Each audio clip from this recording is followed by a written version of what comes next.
या किसके लिए है? वे जो हुनर को ही सब कुछ मानते हैं, वे जो लग्न के महत्व के बारे में जानते हैं, वे जो एक अच्छे शिक्षक या माता पिता बनना चाहते हैं। बहुत बार जब हम खुद से ज्यादा कामयाब लोगों को देखते हैं या फिर कामयाब लोगों की गाथाएं सुनते हैं तो हमें लगता है कि वे नहीं जानते कि ऐसा कैसे कर पाते हैं, लेकिन हम सोचते हैं कि जरूर उनके अंदर कोई पैदाइशी हुनर होगा जिसकी वजह से वे कम समय में इतना कुछ हासिल कर ले जाते हैं। लेकिन ऐसा सोचकर हम सिर्फ उनकी ऊंचाइयों को देखते हैं, उनके पांव के छालों को नहीं। एक व्यक्ति की कामयाबी की चमक के पीछे क्या है या हम अक्सर नहीं देख पाते और शायद इसलिए हम उनसे कुछ सीख नहीं पाते। यह किताब हमें बताती है कि एक व्यक्ति की वह कौन सी खूबियां हैं जो हर मुश्किल को हराने में उसकी मदद करती है।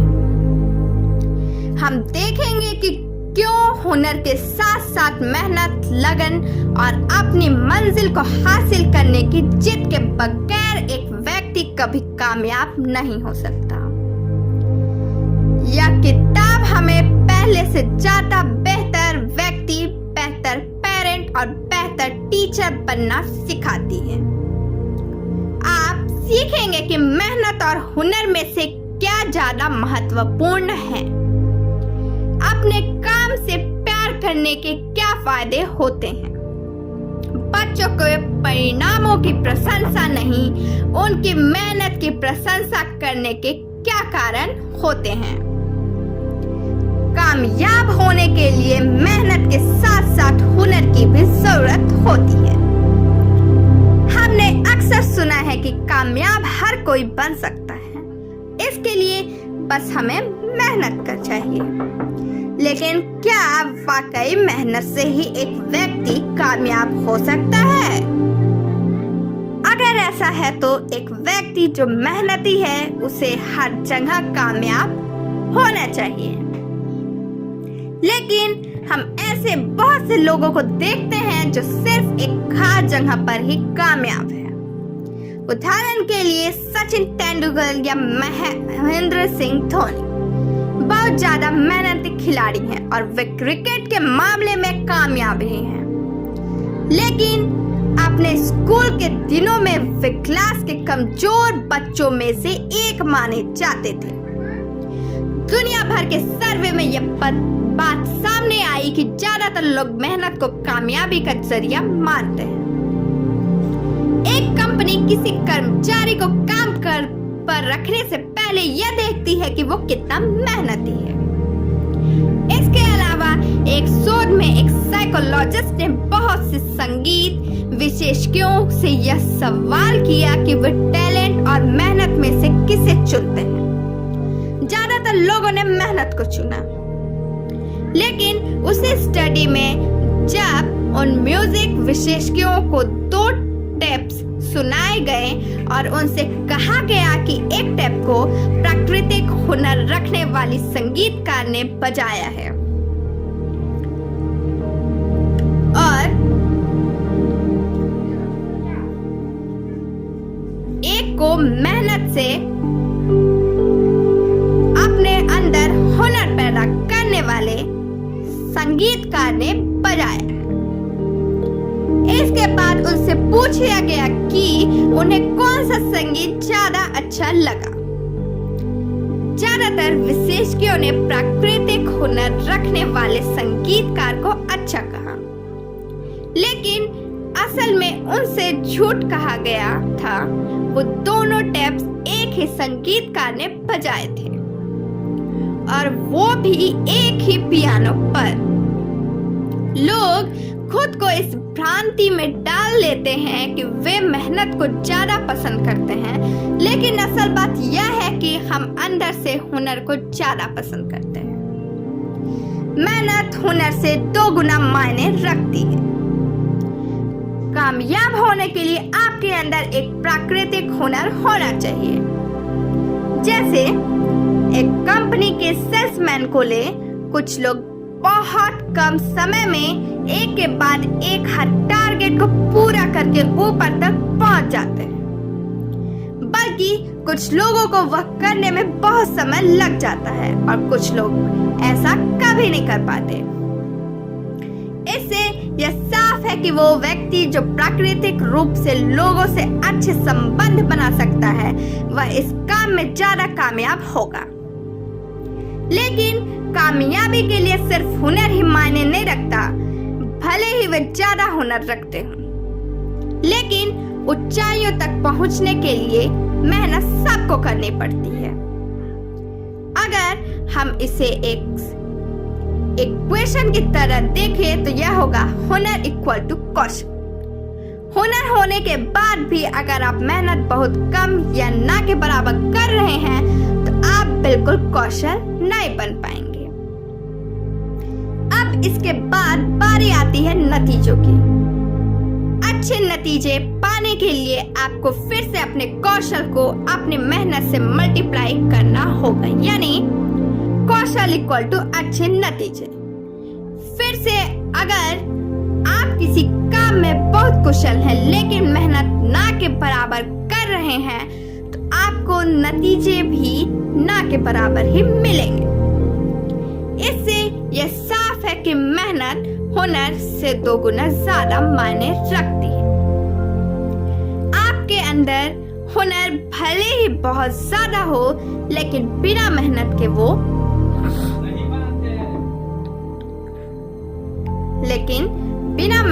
वो बेकार है।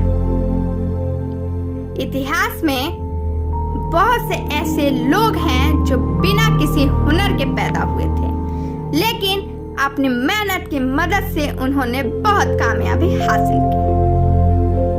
इसके अच्छे उदाहरण हैं मेमोरी मास्टर केविन हार्सली।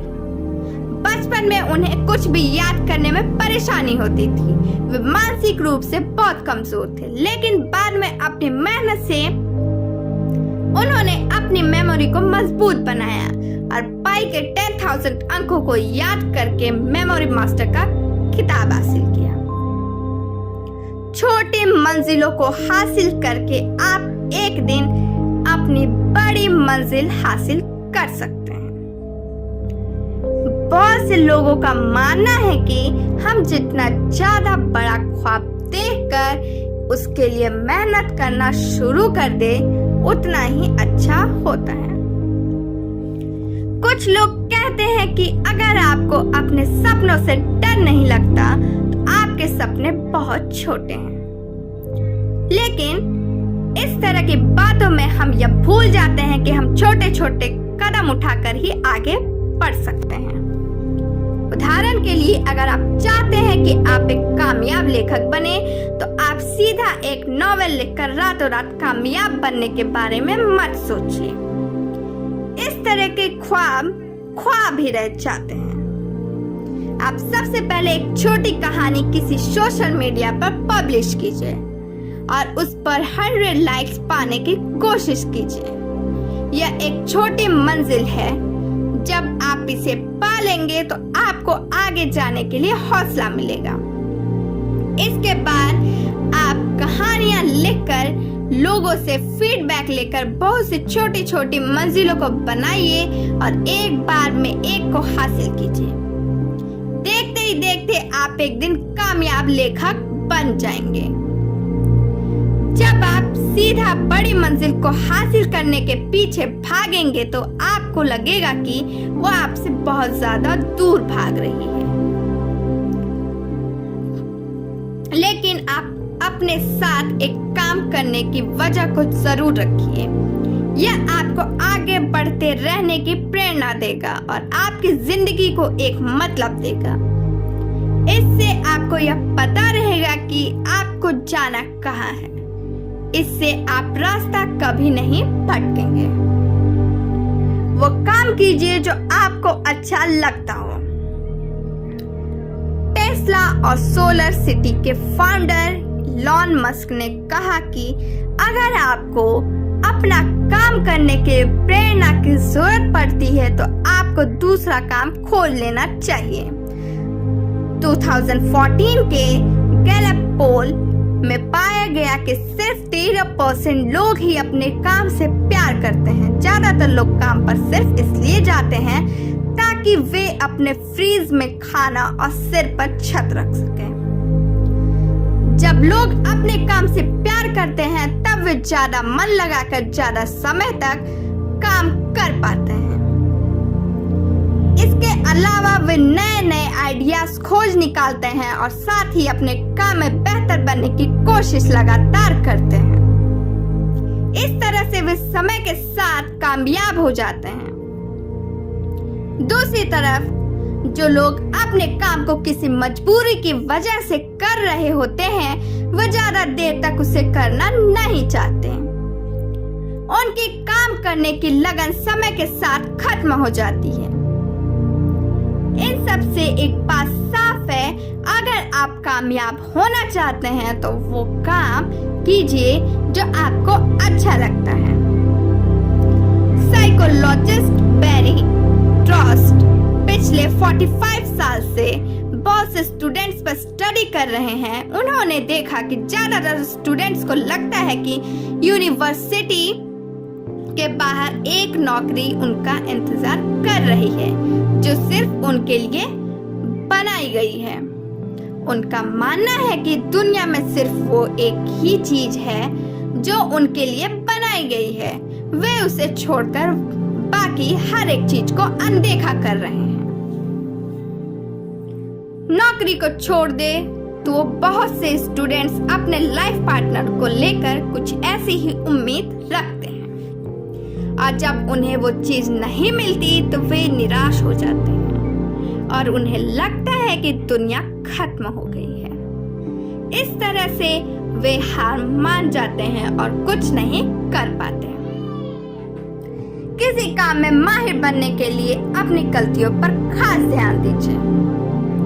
हम में से बहुत से लोग काम को तय कर लेने के बाद उसे एक तरीके से करने की आदत डाल लेते हैं। फिर हम अपने काम को वही तरीके से करने लगते हैं और बार बार वही गलतियां करने लगते हैं। प्रैक्टिस करने वाले लोग अक्सर यह गलती करते हैं कि वे समझने की कोशिश नहीं करते कि उनसे क्या गलती हो रही है, बल्कि वे बस प्रैक्टिस करते रहते हैं। वे यह नहीं सोचते कि उन्हें अपनी गलतियों को सुधारने की जरूरत है। इसके परिणाम स्वरूप वे यह मान लेते हैं कि उनकी मेहनत उन्हें जल्द ही सफलता दिलाएगी, लेकिन वे यह भूल जाते हैं कि गलत तरीके से की गई मेहनत का फल बहुत ही कठिन होता है। बहुत से कामयाब एथलीट्स प्रैक्टिस करते समय एक खास लक्ष्य पर ध्यान केंद्रित करते हैं। वे हर दिन पिछले दिन से ज्यादा दूर तक भागने का प्रयास करते हैं या फिर पिछले दिन के रिकॉर्ड को तोड़ने की कोशिश करते हैं। ऐसा करते समय वे यह देखते हैं कि पिछले दिन उन्होंने क्या गलतियां की थी जिन्हें वे आज नहीं करना चाहते। इस तरह से प्रैक्टिस को इंटेलिजेंट प्रैक्टिस कहा जाता है। इस खोज का आदान प्रदान एंडर्स एरिक्सन नामक साइकोलॉजिस्ट ने किया था। एरिक्सन ने एक प्रोग्राम डेटा कराया था जिसमें उन्होंने डॉक्टरों को फीडबैक देकर उन्हें पहले से बेहतर बनाने की कोशिश की थी। इस प्रोग्राम में डॉक्टरों को बताया जाता था कि वे क्या गलत कर रहे हैं और उन्हें क्या सुधारने की जरूरत है, लेकिन इस बीच एक डॉक्टर फीडबैक को अनदेखा कर रहा था और बार बार वही गलती कर रहा था। असल में वह अपनी गलती को ही बार बार प्रैक्टिस कर रहा था, जिसके परिणाम स्वरूप वह समय के साथ उसी गलती को और भी अच्छे से करने लगा। लेकिन उस डॉक्टर को अलग करके उससे कहा गया कि वह सोचे कि उससे क्या गलती हो रही है। उससे कहा गया कि वह इस बारे में थोड़ी देर सोचे। ऐसा करने के बाद वह डॉक्टर पहले से कम गलतियां करने लगा और समय के साथ सबकी तरह अच्छे से काम करने लगा। अपने काम को करने की इच्छा आपके अंदर अपने आप आ जाएगी अगर आप लोगों की मदद करने के लिए काम करेंगे। क्या आप भी परेशान हैं कि आपको क्या करना चाहिए? बहुत से लोगों को नहीं पता होता कि उन्हें क्या पसंद है, इसलिए वे वही काम करते हैं जो उन्हें दूर से अच्छा लगता है। दूर से देखने में एक डॉक्टर की नौकरी सबको अच्छी लगती है, लेकिन दुनिया के बहुत से डॉक्टर अपने काम को पसंद नहीं करते। उन्हें एक जगह पर बैठकर दिन भर मरीजों को देखना अच्छा नहीं लगता, लेकिन साथ ही उन्हें यह भी नहीं पता है कि उन्हें असल में क्या करना पसंद है, इसलिए वे बेमन से वही काम करते रहते हैं। अगर आप चाहते हैं कि आपको काम करने की प्रेरणा अपने आप मिले तो आपको वो काम करना होगा जिसे करने के लिए आपके अंदर से आवाज आती है। आपने बहुत से लोगों से यह सुना होगा, मुझे भगवान ने धरती पर इसलिए भेजा है ताकि मैं यह काम कर सकूं। इस तरह के लोग अपने काम को अपनी जिंदगी मानते हैं और अपनी जिंदगी से कौन प्यार नहीं करता। इस तरह के लोग अपने काम को ना करने के बहाने बिल्कुल नहीं खोजते, ना ही अपने काम को कल के लिए टालते हैं। वे अपने काम को पूरा मन से करते रहते हैं। अनाथ आश्रम में मुफ्त में पढ़ाने वाली बूढ़ी महिलाएं बच्चों को इसलिए पढ़ाकर खुश रहती हैं क्योंकि उन्हें लगता है कि ऐसा करके वे अपनी जिंदगी का मकसद पूरा कर रही हैं। उन्हें ऐसा करने के ना तो पैसे मिलते हैं और ना ही कोई सरकारी सुविधा, लेकिन वे फिर भी यह काम बहुत मन से किया करती हैं। लेकिन जरूरी नहीं है कि हर किसी को अपने मनपसंद का काम मिल जाए। ऐसे में आपको वो काम करने की कोशिश करनी चाहिए जिससे आप किसी की मदद कर सकें। दुनिया का हर एक व्यक्ति जो दूसरों की मदद कर उन्हें खुश रखने की कोशिश करते हैं, वे सबसे खुश हैं। ऐसा करके उन्हें एक संतोष की भावना मिलती है। हम बच्चों के नतीजों को ना देखकर उनकी मेहनत को देखना चाहिए। कुछ बच्चे दूसरों से जल्दी सीखते हैं। इस तरह के बच्चे टीचरों के प्यार होते हैं और इन्हें दिमाग से तेज कहा जाता है। लेकिन इस बीच हम उन बच्चों पर ध्यान नहीं देते हैं जो ज्यादा मेहनत करते हैं। ज्यादा मेहनत करने वाले बच्चे समय के साथ बहुत ज्यादा बेहतर बन सकते हैं, लेकिन जब वे देखते हैं कि उन पर ध्यान नहीं दिया जा रहा है और सारी तारीफ तेज बच्चों को मिल रही है, तो उनके दिमाग में यह मानसिकता बनने लगती है कि वे चाहे कुछ भी कर ले, उनकी तरह कभी नहीं बन सकते। इस तरह की सोच की कीमत हमारे देश की तरक्की को चुकानी पड़ रही है। जब स्कूल के टीचर एक क्लास के बच्चों को 2 भागों में बांट देते हैं, जिसमें एक भाग तेज बच्चों का होता है और दूसरा कमजोर बच्चों का, तो दूसरे भाग वाले बच्चे मेहनत करना छोड़ देते हैं। उन्हें लगता है कि सब कुछ हुनर पर निर्भर करता है। इस हालात को बदलने की जिम्मेदारी अमेरिका के 2 टीचर्स ने ली, जिनका नाम था माइक फिनबर्ग और डेव लेविन। 1994 में उन्होंने एक प्रोग्राम लॉन्च किया जिसका नाम था नो एक्सक्यूज प्रोजेक्ट। इसमें वो ज्यादा मेहनत करने वाले बच्चों को समर्थन देते थे। वे इस बात को महत्व नहीं देते थे कि ज्यादा नंबर कौन ला रहा है, बल्कि उन्हें यह दिखाने के लिए महत्वपूर्ण था कि ज्यादा पढ़ाई कौन कर रहा है। इसके परिणाम स्वरूप उन बच्चों के ग्रेड पहले के मुकाबले काफी सुधर गए। अगर आप एक माता या पिता हैं तो आप अपने बच्चों को उनके नंबर के लिए मत डांटिए, बल्कि उन्हें यह एहसास दिलाइए कि अगर वे पहले से ज्यादा मेहनत करें तो वे ज्यादा बेहतर कर सकते हैं।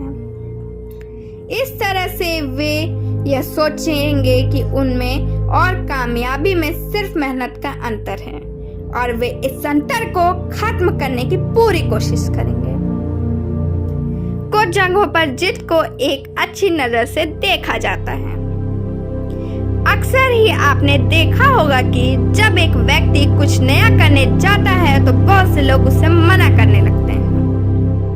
लोग उससे कहने लगते हैं कि यह नहीं किया जा सकता है या ऐसा कर पाना सबके बस की बात नहीं है। लेकिन वह व्यक्ति बहुत ज्यादा जिद्दी निकलता है और सबकी बात को अनदेखा करके अंत में वह काम करके दिखाता है। लेकिन फिनलैंड के लोग ऐसा नहीं करते हैं। फिनलैंड में दृढ़ संकल्प, आसान शब्दों में कुछ हासिल करने की जिद को बहुत ज्यादा महत्व दिया जाता है। वहाँ पर दृढ़ संकल्प को शिशु कहा जाता है। रसिया से बार बार पर युद्ध की वजह से शिशु यहाँ की सभ्यता का एक हिस्सा बन गया है। फिनलैंड की साइकोलॉजिस्ट एमिलिया लहती ने फिनलैंड के हजारों लोगों पर रिसर्च की और पाया कि शिशु एक ऐसी खूबी है जिसे हम सीख सकते हैं। कोई व्यक्ति इसके साथ पैदा नहीं होता है। इसके अलावा कुछ कंपनियों में भी दृढ़ संकल्प को बहुत ज्यादा महत्व दिया जाता है। जेपी मॉर्गन चेज के सीईओ जेमी डायमंड ने अपनी कंपनी के हर एक कर्मचारी में इस खूबी को विकसित किया है कि अगर वो चाहे तो वह कुछ भी कर सकता है। इसकी वजह से 2008 के फाइनेंशियल क्राइसिस में इस कंपनी ने $5 अरब के मुनाफे कमाए, जबकि दूसरे बैंक डूब गए। डायमंड अपनी कंपनी के हर कर्मचारी में इस खूबी को इसलिए डाल पाए क्योंकि वे इसके महत्व को बहुत पहले ही समझ गए थे। जब वे हाई स्कूल में थे तो उनके स्कूल के कैलकुलस के टीचर को हार्ट अटैक आ गया और वे मर गए। तब उनके स्कूल को दूसरा टीचर खोजने में बहुत ज्यादा समस्या होने लगी, जिसकी वजह से आधे बच्चे स्कूल से निकल गए, लेकिन बचे हुए आधे बच्चों ने खुद से कैलकुलस सीखा और डायमंड उनमें से एक थे। इस तरह की जिद ही हमें कामयाबी की ओर ले जा सकती है। जब हाथ में पत्ते अच्छे होते हैं तो हर कोई खेल जीत सकता है, लेकिन जो खराब पत्तों से भी बाजी मार लेता है उसे खिलाड़ी कहते हैं। अच्छे हालात कभी महान लोगों को पैदा नहीं करते। बुरे वक्त से निकलकर खुद को कामयाब बनाने की जिद ही एक व्यक्ति को कामयाब बनाती है। सारांश, कामयाब होने के लिए हुनर की जरूरत पड़ती है, लेकिन उससे दोगुना ज्यादा जरूरत होती है लगन और मेहनत की। अगर हम लगातार किसी काम में खुद को बेहतर बनाने की कोशिश करते रहते हैं, अपनी गलतियों को पहचान कर इंटेलिजेंट प्रैक्टिस करते हैं और मुश्किल वक्त में अपनी जिद को लेकर आगे बढ़ते हैं, तो हम एक न एक दिन जरूर कामयाब होंगे। हमें अपने बच्चों को यह बातें सिखानी चाहिए ताकि वे यह ना सोचें कि सब कुछ हुनर पर ही निर्भर करता है। क्या करें? खुद को चुनौती दें और अपने जिद्दी स्वभाव को सही दिशा में बढ़ावा दें। आप चाहें तो 1 महीने तक खुद से खाना बनाने की चुनौती ले सकते हैं, या फिर कुछ नया सीखने की। उस काम को पूरा करने के लिए खुद को एक समय दें और उसे दिए गए समय के अंदर पूरा करने की कोशिश करें। इस तरीके से आप अपनी जिद को बढ़ा सकते हैं। आज के लिए बस इतना ही। Thank you, bye bye, take care.